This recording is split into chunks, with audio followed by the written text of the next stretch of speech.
Hi there, it's Carl Irwin, the Common Magician, and this is going to be two videos in one. This is actually a tricks that I do, and it's also going to be jazzing with a shuffle deck, and I'll kind of explain where the break happens here.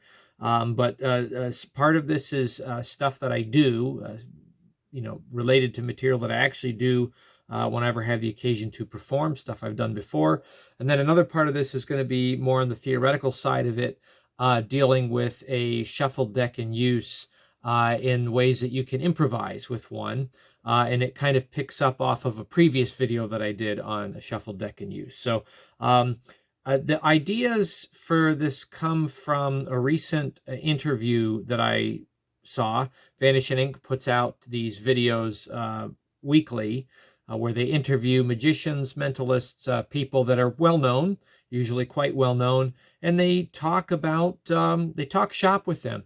And the fun thing about these videos is that if you know a little bit about magic, you can probably get a whole lot out of these interviews. They don't expose anything in particular, certainly. They don't talk about specific methods. But again, if you know something about it, you can learn a lot of method from these videos if you just have a little bit of a background. So they're very nice, open. They're not coy, shy sort of interviews that talk about everything but magic. They really focus on magic. They ask good questions. They give good answers. Vanishing Ink, these podcasts that they do, I highly recommend them. Watched one recently with Mark Paul. I'm a big fan of Mark Paul. I haven't followed him since his early career, certainly, but what I've seen of him and the videos that are out there of him doing his material, I think he's a really good, genuine kind of person, and he doesn't have a facade, from what I can tell. The person he is in his performance is really the person that he is, and I have an appreciation for that, certainly as the Common Magician. So anyway, I'll get to that in a minute. What we do need to have here, though, is we need to have a deck of cards. And again, this is the magic that I do, right? And to do this, we need to have a randomly named card. And I don't have a card generator app on me right now. That's the way I'd prefer to do this, but I'm using my phone to record, and I don't have another device on me right now to do it. So I just have another deck of cards here that I'll shuffle up, and we'll just kind of dribble into it and get an identity. So we have 9 of diamonds. So the 9 of diamonds. And then I've got some dice here, and I'll give them a roll. Now, obviously, this doesn't give us, and these are regular dice. So this is 1, 2, 3, 4, 5, and 6 on each die. Nothing loaded about this. Someone really would freely name a number. And we'll give this a roll and see what we come up with. And we have, let's say, 46. So 46 is our number. So deck of cards here. And what we'll do is we'll set those aside. We'll just count 46 in. 46 in and see what we get. 1, 2, 3, 4, 5, 6, 7, 8, 9, 10, 11, 12, 13, 14, 15, 16, 17, 18, 19, 20, 21, 22, 23, 24, 25, 26, 27, 28, 29, 30, 31, 32, 33, 34, 35, 36, 37, 38, 39, 40, 41, 42, 43, 44, 45. This is 46. 9 of diamonds. 9 of diamonds, 46.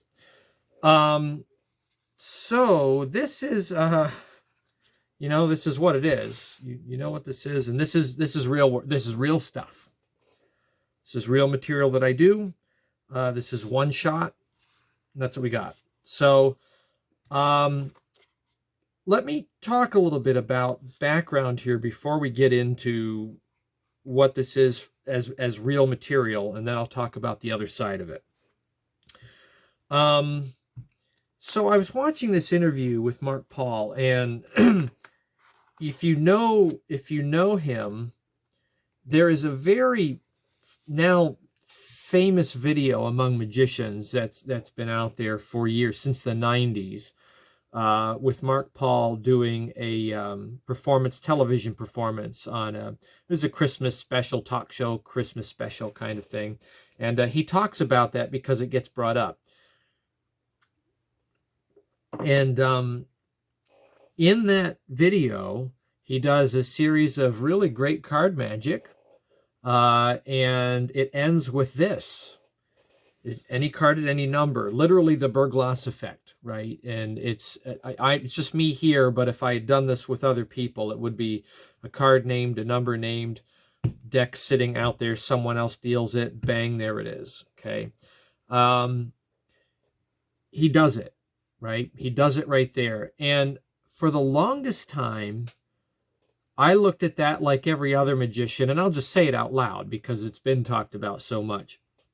I always looked at that and I thought, boy, that's really, really good. It's really well staged.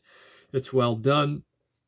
I always assumed that it was a Confederate presentation. When I say Confederate presentation, this is the nice, I think, appropriate terminology for what other people called stooge, right? A stooge moment.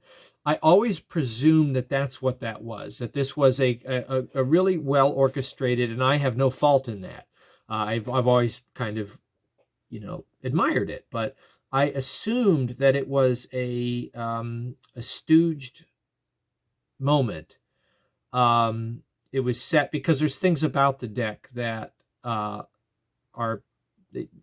seem prepared, and this is stacked deck work. That's what this is. So this is magic using a stack that I like to use, my memorized stack. And there's other things I do with it. I have a number of different ways to do this. Any card at any number I have in my book that it's out there. I've referenced any. You can get that, and this is in there. This exact thing that you just saw right now is in that book.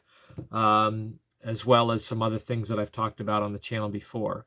But I always assumed that that presentation was a Confederate variation for television of any card at any number until I saw this interview. So I recommend you go watch that interview. And it gets brought up, and Mark spills the beans a little bit on this, and he explains that it was not. And I was actually shocked by that. I never presumed that. I always presumed that there was a freely named card and then a stacked number to allow that to occur. And he says in this interview at Vanishing Ink that that obviously this came out, it had a really good ending. But the fact of the matter is that it didn't have to end that way. But no matter what, this was going to be a miracle. One way or the other, it was going to be an amazing effect. It just happened to work out in this case in this way. But there was other ways that this could have gone, which would have been just as good. Okay? And it got me thinking that, how many outs do you need to have to be bold enough to make that kind of a presentation, to ask for a card and ask for a number and then deal with it? And it just got me thinking, I have no idea what his procedure is. In the end, everything that he did, and he talks about this interview, everything that he did there was stuff that he knows. It was all stuff that he did regularly, all the time. He didn't do anything special for that TV show. That's what he came in with, and that's the stuff that works. It's the stuff that he can rely on. It's the stuff that he was very comfortable with. And he says that he was very comfortable doing that on live television, that there was no problem with it. He knew how to handle it in every way. And I just admired that. And it got me thinking that in my short-sightedness, looking at this, presuming what it was, I presumed that he had to come to that end, that this was set up to have that ending. And it just didn't occur to me that there were other ideas that would have been very accessible and just as good. And it got me to thinking about, what is the universal out? is there such a thing as a universal out for that kind of magic and that kind of presentation? And I think there is, and I'm actually going to teach it to you because this is a teaching channel. So I'm going to teach you what I think has become my universal out that I use for that kind of presentation. And then we'll talk about the other side of this, which is, it relates, is why I'm going to talk about it, is jazzing with a shuffled deck in use, right? Improvisation with a shuffled deck in use, and why some things can work really, really well, even though they seem really stupid and simple to us. But they can work very well, okay? So the universal out. Just demonstrating, and this was one take, okay? I didn't do this. I'm surprised, right? But this worked out. One take, bang. There it was, okay? That was a good out, and that kind of demonstrates kind of his point that he was making in the interview, that it's worth going for this stuff because it works out, you know. And I probably have about as much flexibility in the way I do it as he does if he's doing what I think he was doing in that moment. So I have some flexibility in the way numbers can be called in the card and how they can line up to make this work essentially bang on, right? And if you get my book, I explain some of that in there in different ways that you can approach it. But what is the universal out? Here's my idea. Nobody knows what you're going to do, right? That's kind of the point with jazzing with a mem deck, is nobody knows what you're going to do. I've never, and I haven't read a whole lot about mem deck work and improvisation, and this is probably a completely unoriginal idea, but it's just the way I thought about it. Let's say you do this, you have a card named, you have a number named, and they just can't go together. It doesn't work, right? And you don't have 52 outs. That's something Mark Paul talks about in that interview, is the possibility that you could have 52 outs, right? But let's say that you just don't have 52 outs.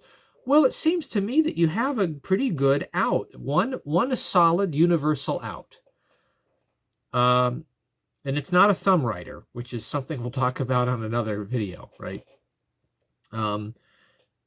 You could have someone name a card.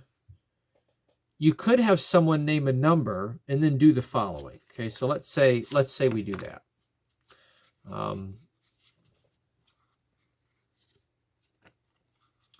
Just to get myself kind of back in position here for this. You could have someone name a random card. Let's say they name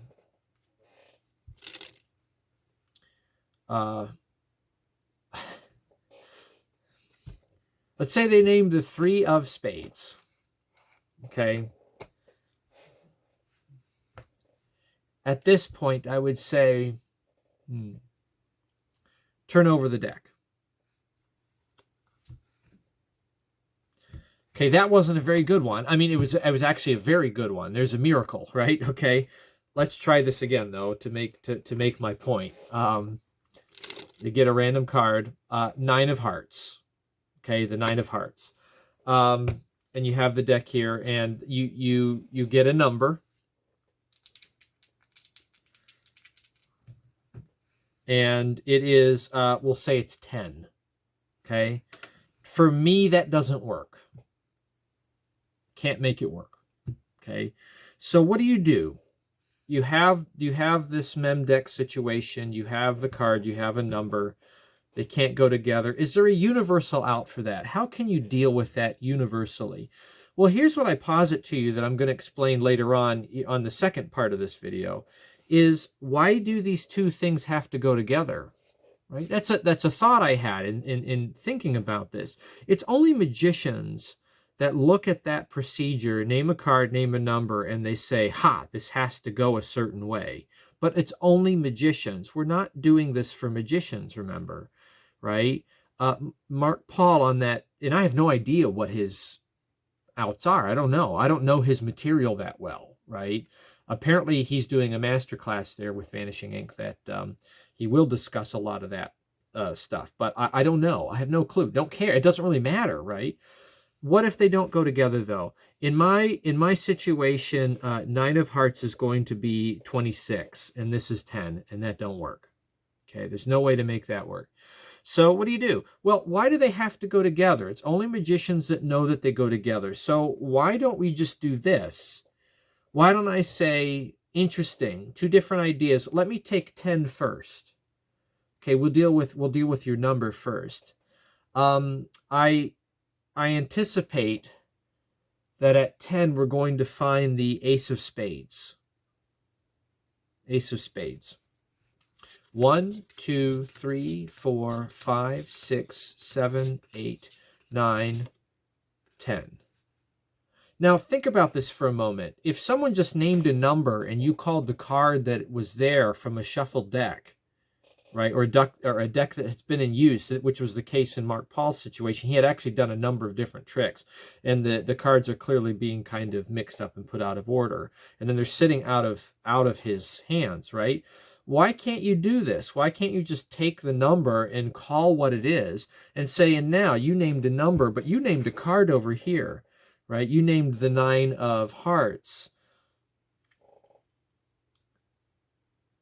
I'm getting 26, right? So that's 10, 11, 12, 13, 14, 15, 16, 17, 18, 19, 20, 21, 22, 23, 24, 25, and 26 is the 9 of hearts, right? So you have that ability to just separate the 2 things. Another option is take another card and another number.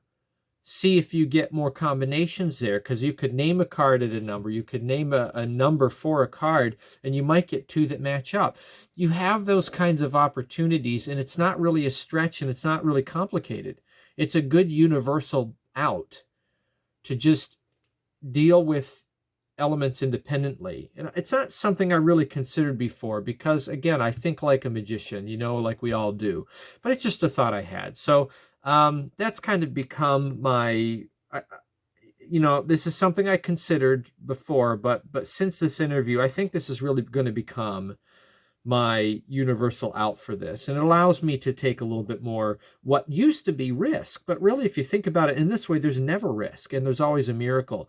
Now, magicians out there, you're thinking, well, that doesn't work. I don't like that. I don't want to do that. Well, here's I want to go back. This is the second part of the video. Improvisation with a shuffled deck in use, right? Jazzing with a shuffled deck rather than jazzing with a mem deck, right? What if you had a deck of cards that was shuffled by the spectator, right? You take the cards back and you set them down, and you have somebody, this is the state, they've just been shuffled, they're sitting right there in the open, and this is going off of the video I did recently about improvisation. I called it Mind Hive, right? Where you solicit a value, a suit, right? A color, a suit, and then some numbers, and using the hive mind of the group, including your own input, everybody comes up with a card and a number. You pick up the cards that were shuffled, and then you count down to that number, and bang, you find the card. And some people may be skeptical about that because it requires you to kind of poison the well there. You have to throw in information, particularly on the card, that is going to allow you to get to a peaked card, right? And do it through a spread call force. And the reluctance is that you are bringing information into it that influences the outcome. But here's the point I'm making. If you stop thinking like a magician, think about the situation here. The deck was shuffled by somebody else and just set down. I've done nothing with it.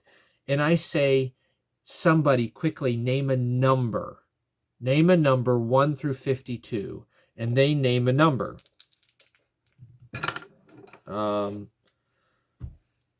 46. 46 is a number. Big number. Okay? And I just take the cards and I deal out 1, 2, 3, 4, 5, 6, 7, 8, 9, 10, 11, 12, 13, 14, 15, 16, 17, 18, 19, 20, 21, 22, 23, 24, 25, 26, 27, 28, 29, 30, 31, 32, 33, 34, 35, 36, 37, 38, 39, 40, 41, 42, 43, 44, 45. This is 46 right here. And we see that that is now going to be the 5 of hearts. Okay. Borrowed shuffled deck in use. It was shuffled. It was set right there. Someone called a number. I called what it's going to be. That's a miracle. That's a miracle. But to a magician, the way we think about magic, that's not a miracle. Okay, to be able to identify something that's dealt out at a number, because you know that I put it there. You know how this went, right? I got a peek somewhere and I put this card at the number that was called. That's how we deal with it. But keep in mind that nobody at this point is supposed to know anything. Nobody's supposed to know where cards are at and at what numbers and at what locations. The fact that I give half of the information doesn't make this less of a miracle. That's as impossible as any card at any number, that Burglass effect, Holy Grail kind of thing that you see Mark Paul do, right? And that's why he can say that. And that's why we should think that way. This is pure jazzing with a shuffled deck in use. It's a total miracle that has an increase in suspense, a very simple premise that's easy to understand, and it's done in such a way that it doesn't require process and explanation. It's pretty powerful, right? And all I had to do was get a peek at the bottom card when I set them down and bottom deal the sucker out on the right number. That's it, okay? So jazzing with a shuffled deck in use can really be that simple in terms of method, and that powerful in terms of effect.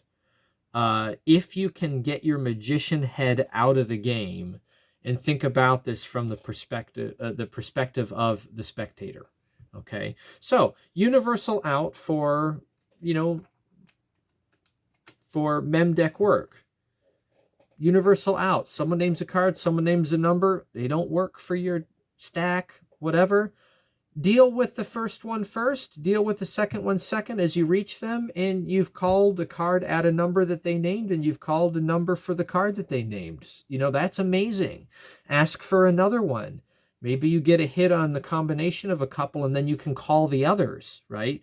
There is a way that you can improvise, improvise with the shuffle deck, or with the mem deck, right? That doesn't have to be magician-y. It can be a miracle in the eyes of the spectator, but doesn't necessarily meet the desire of the magician, and still be amazing. If Mark Paul had done something as lame as that on television, it still would have been as good, right? That's the truth of it. Universal out. So there, that I'm giving that up. And simplification. Very simplified improvisation with a shuffled deck in use. Grab a peek, get a number, put it out. Obviously, you can't have someone name a card because you can't know where any cards are at, but you can know a card, top or bottom, using the peaks that we've discussed here. All you need is a number, and you can do an amazing miracle with a basic sleight of some kind. Okay, bottom deal the bottom card. Or you can, get your glimpse, as we discussed in the last one. Get your bubble peek of the top card as you take the cards out. Say, in a moment, we're going to count some cards. But first, what I need you to do is I need you to settle on a number. Think of a number 1 through 52. Do you have one? What do we want? What do we vote for? And then you can force that back out using your spread call force or something else, whatever, It can be as simple as getting a peek of the top card, cutting it in, and doing a riffle force. I mean, that seems extremely lame to the magician. But again, that comes across as a pretty good miracle. It can be something as foolish as a Hindu shuffle force, right? Again, a total miracle, right? You take the cards back, you set them down, and you say, that's wonderful. 2 of diamonds, tell me when to stop. They say stop, and you say, right here at this spot. 2 of diamonds, right? You can do that kind of stuff. It's amazing. And it really is quite accessible just with a simple peek from a shuffled deck. Improvisation, use what you get, and do an effect. Okay, so those 2 ideas, wanted to share those. Hopefully they help you out. Hopefully they have some deep application for you. And good luck with that. Happy magicking.